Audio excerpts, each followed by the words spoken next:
I introduced myself a little bit earlier. My name is Natalie Sullivan. I'm an emergency medicine physician. I'm an assistant professor of emergency medicine here, so I'm an academician, and that is relevant because this is going to be more of a Socratic discussion than a lecture. We've learned that our medical students learn better if they're actively participating, so we're going to apply that today.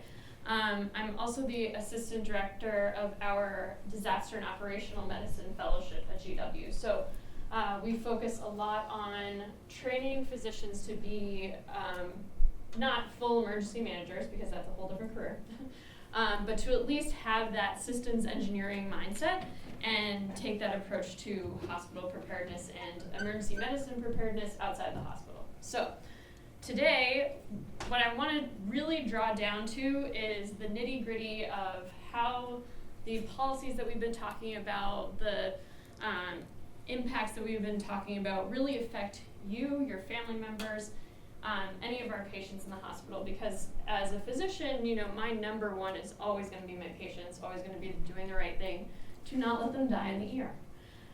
All right, so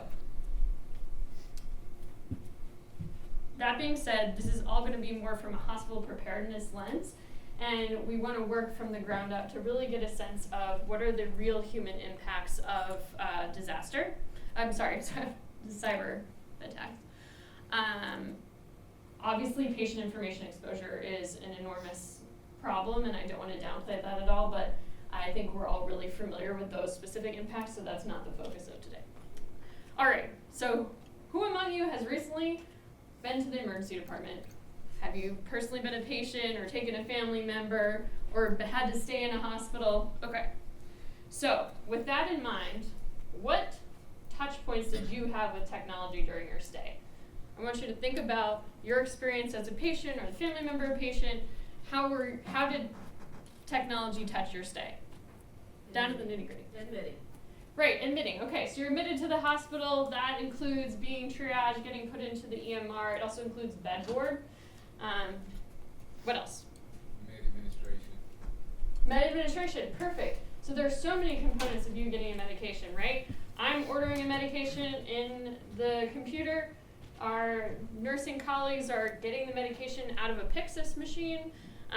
They are taking your medication, they're scanning your wristband that you're wearing, and they're scanning the medication to make sure it is the correct one, and all along the pharmacists are watching to make sure that we're not overdosing someone. All right, what else? Monitoring. Vitals, monitoring, okay, that's huge. No one is standing over you, particularly in the emergency department, watching you constantly, right? So you've got your monitor on, we have the screens next to us, they're gonna go off. We're going to ignore it for a moment, and then we'll respond when we realize it's real. All right, what else? Imaging, perfect. So you go down, you get an x-ray, you get a CAT scan. That order has been placed by a physician. You've gone down. The radiologist was able to retrieve the images from the machine that took your image. Then they're able to convey their read back to us, and then we're able to care for you. All right, anything else? Communications, that's perfect. So there are many layers of communications that we use in the hospital. We have Tiger Text, that's an encrypted text messaging service. You have to have your cell phone. We have RF phones, we have radios, so there's different layers. I can tell you when I experienced a cyber attack at a hospital that I worked at, we lost almost everything except for our personal cell phones. So what else? Insurance, yes. So the way we bill is through our documentation. If you are documenting on a piece of paper that you've never documented on before, you might guess that it might be different than your traditional documentation that you do on a computer. Yes? Informed, I'm going to put quotes around it, informed consent, maybe electronic. Yeah, absolutely. So informed consent, we actually are still on paper for that, so at our hospital, but there are many other hospitals who have advanced beyond us, we don't have that, who use all of that for their shared decision making, to really truly convey the risks and benefits. So, and I think you brought up an important point too with consent. When I'm consenting to a procedure in a hospital that's functioning normally, I can have a lot of confidence that things are gonna go the way they usually go. But is it part of consent during a cyber attack for you to acknowledge that a cyber attack is going on and there might be changes to a patient's care? Not currently. All right. Any other touch points? Yes, you guys are great. You don't need me. Blood work. Labs, blood work, that is huge, right? So, our downtime procedure for lab work is let's talk about good times first. Sorry, I'm getting ahead of myself. I order the labs, our technician will draw the blood. The blood will be labeled with a printed label that has the patient's name, medical information, and a barcode that also identifies the patient. That is taken by a tube system down to the lab, where the lab technician obviously checks it in, verifies that we have the right patient, it's going into the right record. The machine does the test, and then we get a printout that is an electronic printout that goes into the computer, and then I'm able to see in the emergency department. Yeah. Pre-hospital notification. I'm sorry, what? Pre-hospital notification. Yes, that's really interesting. So right now, most of our pre-hospital notifications are radio. Is this right? I couldn't hear you. Oh, I'm sorry. The question was pre-hospital notification. So absolutely, most of our pre-hospital notification right now is radio. However, they also send us EKGs. So in order to see an EKG from the field, we have to have our electronic system working. Yeah. Interpreters. That is a really good one that people don't think about a lot. So thankfully we have some staff who are bilingual and who are official translators, which is different than just casually, speaking Spanish. And we use Globophone, which is on our cell phones, or we also have iPads that can do translation and also American Sign Language. Anything else? Yes? Credit card reader. Credit card reader. Actually, we don't really, in the emergency department at least, we don't do a lot of that. Thankfully for me, but absolutely, especially in other parts of the hospital. Depends which ER you're in, I think. Oh, yeah, okay, that's fair enough. Image capture, so insurance cards, scan that into the EMR. Yes, absolutely. So registration, and that's maybe you know what? I might be wrong. The registration people probably do get your credit card. The best part of emergency medicine is that we treat everyone who comes in the door, and we don't have to ask them personally for their insurance. So love that for me. But absolutely registration. All right. Yes. Patient medical history, especially if the patient's unconscious. Yeah, absolutely. So I work at both GW and at the Veterans Affairs Hospital, and while CPRS, their medical record, is the oldest piece of software I've ever used, you can see every single medical problem a veteran has ever had, and I cannot tell you how incredibly helpful that is. So being able to take care of a patient, knowing what their past has been, knowing what you can do for the patient that hasn't been already done, knowing what might be risky for the patient is enormous. And we get patients all the time who unfortunately cannot tell us about their medical history for whatever reason. All right, so you guys nailed it. There are many, many different ways that we've already gone over in which cyber affects the way that we care for our patients. And I got into this a little bit, but let's touch on how those things change during downtime. When we're going onto paper charts, we're talking about we're talking about a downtime procedure when everything around you is already changing, and then on top of that, you're having to go to a paper chart that you may or may not have experienced before, document on patients in a completely different way with very little background. And then you have to change all of your downtime processes. And I'm not going to get too in depth about that, but I think what we can all imagine is even if we've practiced our downtime procedures before, even if we have mechanisms in place to have runners go to radiology, have runners go to the lab, even if we have prepared the best we can, we're always going to lose time. So throughput is a measure of quality in the emergency department for many different reasons. We're constantly graded on our left without being seen rate because it's reflective of how long people are waiting, and it's reflective of missed opportunities to care for people. We're constantly talking about our door-to-doc time, our door-to-specific procedure time, and the reason that we talk about those things isn't just so that CMS can, taunt us with these numbers.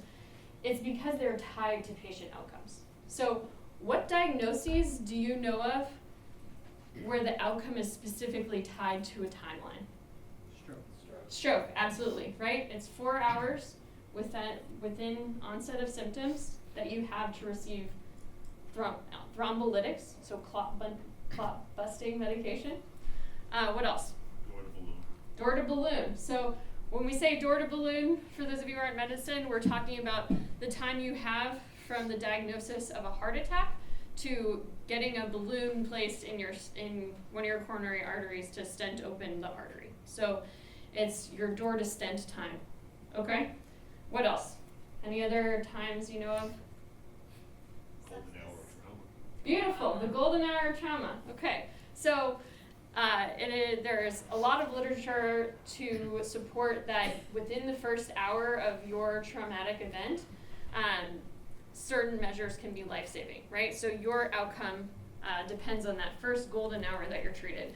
Another important one is the 3-hour sepsis bundle. So if you come in with a really bad infection, you need antibiotics, fluids, resuscitation within 3 hours in order to improve your outcomes. And that's starting to become part of how we are paid.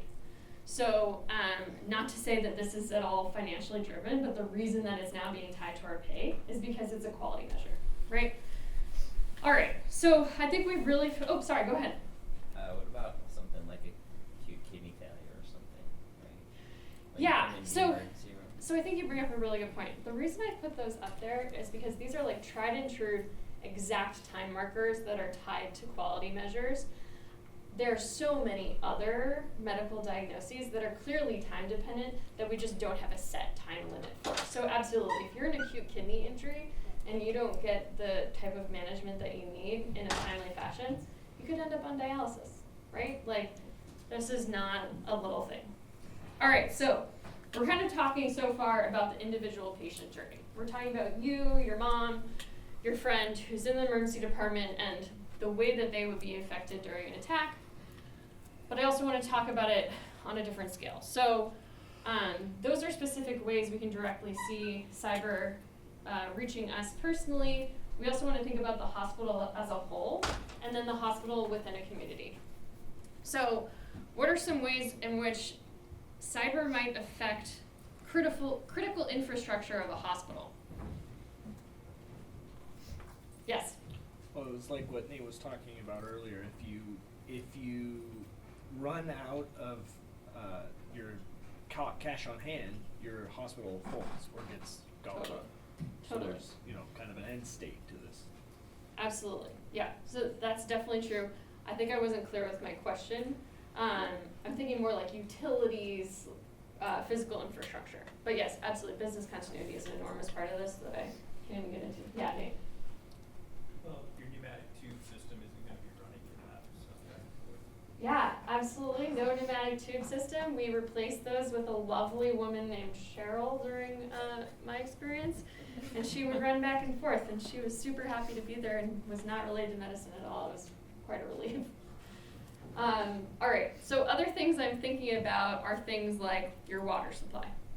Okay? So we know that there's potential threat to water, and I think we sort of know that we need water to run a hospital, but why? What does water do in the hospital? Yeah? Your chiller system, the air conditioning system. That is right, HVAC. We depend on water for that, yes. Sanitation, absolutely. We're all about sanitation in the hospital, right? Foam in, foam out. People are living in the hospital. We need to be able to bathe them. We need them to have basic hygiene. We need to wash wounds. We need to sanitize the hospital itself, right? We need to deep clean when constantly the emergency department. You wouldn't know it from looking at it, but yes. Dialysis. Yes, dialysis, that's a huge one. I think people forget that one a lot. We have to have water, we cannot do dialysis. Mixing drugs. Mixing drugs, yeah. We usually, and for that too, we need like sterile water. What else? Cooking. Cooking, right? We need to feed the patients. They have to eat, just like you and I. We also need to feed the staff. All right. So we also use it for our sterilization equipment, right? So we sterilize the lab tubes.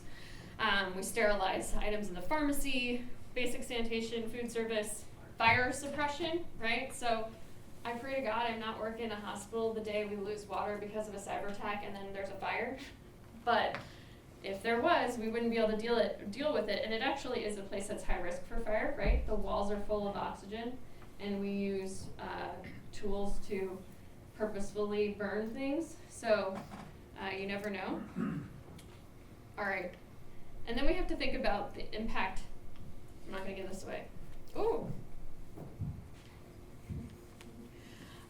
Then we need to think about the impact on the hospital if the whole community loses water, right? So then we're not just talking about infrastructure problems, we're talking about what happens to the hospital when we have to suffer the consequences of our entire community not having access to water. So we're talking about foodborne illness, waterborne illness, we're talking about severe dehydration.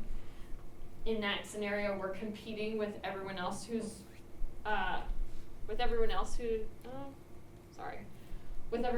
lost water for that water supply. And then we also have to ensure our staff is going to come in if they don't have water at home, right? So one thing we always have to keep in mind is when a disaster is happening outside of the hospital, we're going to need people to keep coming to work. So how do we make them and their families feel safe so that they'll come back and work for us? All right, power outages.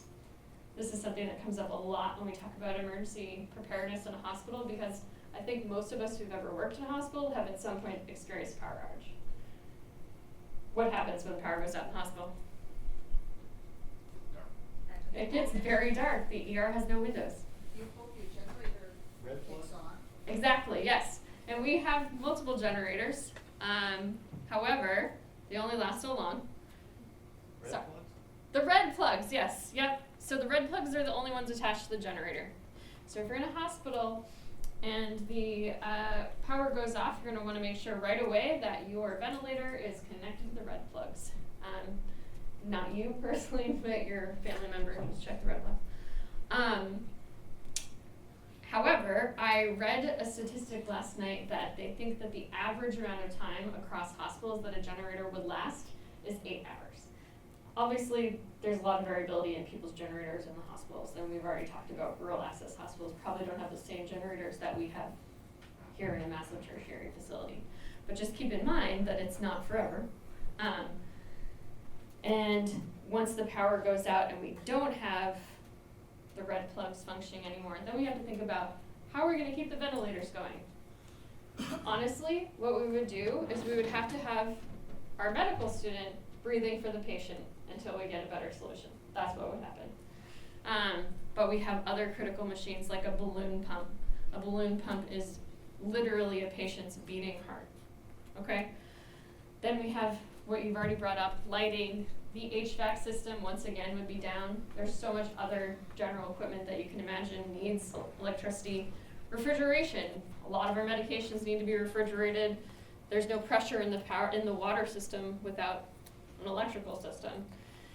And then we have access issues. We'll talk a little bit more about that. And again, dialysis, not going to do it.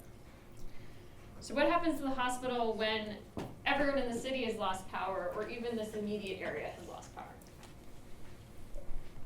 Yes? They'll have a number of things, but because they now hospitals generally have the backup power, people who have medical devices at home will start showing up at the hospital. Absolutely. When all the power goes out and this is the only building with the lights on, they're going to know where to go. And we want them to get help if they need that immediate care, but we're also going to get a lot of people who maybe don't need emergent electricity. So that's what I mean by it becoming a safe haven. If the whole community is infected, that also means that we're competing for the fuel that's going to make the generators continue working. A lot of outpatient care becomes inpatient care. So if you're if you have a nursing home and you have a number of either ventilator dependent patients or patients who are dependent on some kind of device and they're not working, those patients are coming to the hospital. All right? And once again, we have the staff issue, right? If you're at home with your family and there's an issue with the power, are you going to come to work? All right. One thing that we don't talk about much is security. So most hospital systems now are badge access, right? So I cannot get into the emergency department without my badge. I can't get into most of the hospital without my badge. Obviously, we can shut all that off, but then the hospital is completely insecure.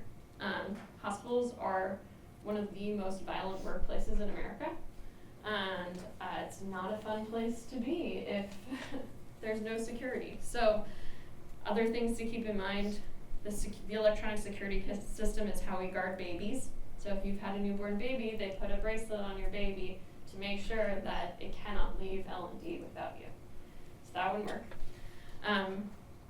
Almost nothing is lock and key anymore. They're almost all badges. Constantly locking myself out of the VA emergency department by accident. All right, and so finally, another, problem in the community that could potentially be cyber driven, that would affect our hospital would be transportation. How do you think that would be? If your staff can't get into work. Right, that is a huge one, right? If our staff can't get into work, we can't make the people work for 72 hours straight. We can try. Or ambulance. Exactly, yep. We're not gonna be able to get ambulances, or we're gonna get all the ambulances. Right. We're the one area that's accessible. Okay? Other things that you have to keep in mind, supply chain, right? Transportation is how we get all of our supplies. It's how we get our staff. It's also how we get transfers from outside hospitals. So we have a lot of hospitals, given that we're a tertiary care center, that send their very sick patients or very injured patients to us. They're not going to be able to reach that tertiary care if our transportation systems are affected.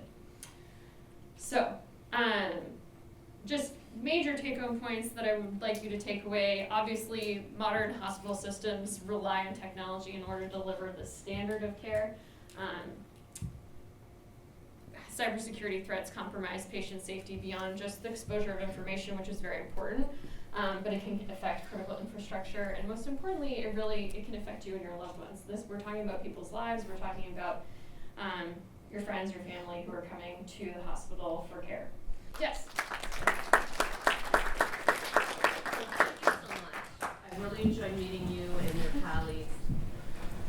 What else do you do? You run, the thing I was super excited to hear from you was that you do far more preparation than, it's a large organization here, it's beautiful.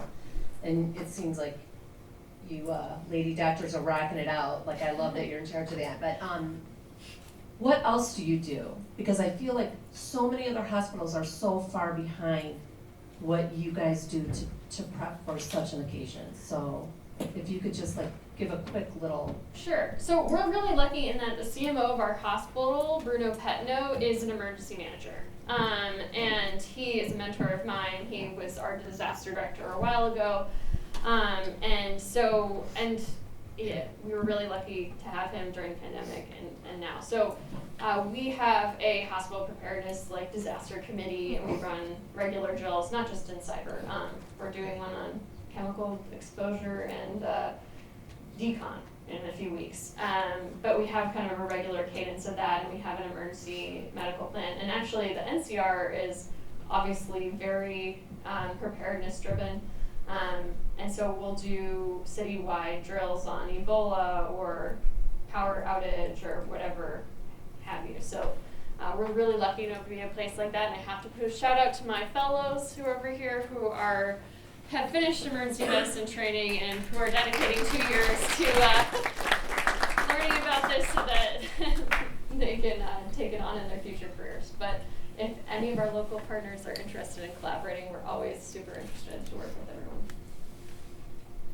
One of the things you could check into is your local healthcare coalition, because I work with a coalition, so I know Bruno really well. Yes, and Drew, I think. Yeah, we all have citywide exercises, such as we just had a modified delivery of care, where we pretended there was a 6.9 earthquake that hit the whole area, and how you deal with healthcare that way.